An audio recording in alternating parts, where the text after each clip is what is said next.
La ministre de la Santé, Marisol Touraine, a annoncé hier soir que des salles de consommation de drogue pourraient être ouvertes dans plusieurs municipalités d'ici à la fin de l'année.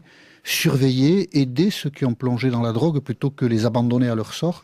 Soutenez-vous l'initiative, Marine Le Pen? En aucun cas, bien entendu.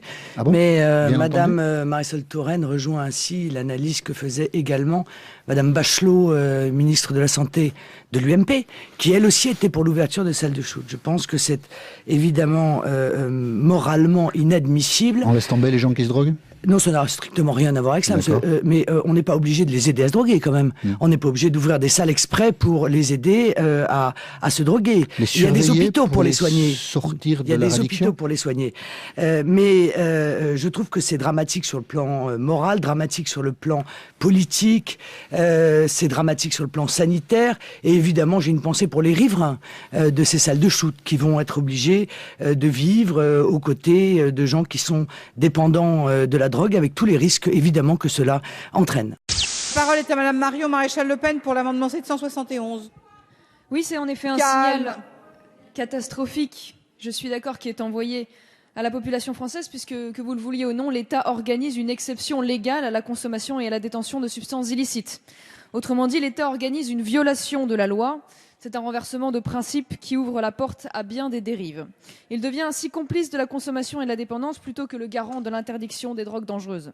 C'est une politique de résignation que vous nous proposez, le shoot hygiénique plutôt que le sevrage. Une politique dont les Français ne veulent pas. Il suffit pour s'en convaincre de se souvenir de la vive opposition des habitants lorsqu'a vu le jour le projet d'installation de la salle de shoot à Paris, puisque ce sont eux qui devront subir demain les allers-retours des toxicomanes shootés à la drogue dure dans la rue, avec les risques que cela comporte pour les résidents, bien sûr. Alors vous vous référez à un certain nombre d'études et vous vous cachez derrière les exemples étrangers, mais ce qui est assez surprenant, c'est lorsque l'on regarde par exemple le rapport de l'Observatoire européen des drogues et des toxicomanies, qui a émis un rapport en 2009, qui reprend largement celui de 2004, c'est-à-dire plus de 11 ans maintenant, eh bien, l'introduction commente par les limites méthodologiques récurrentes sur les analyses systématiques d'études.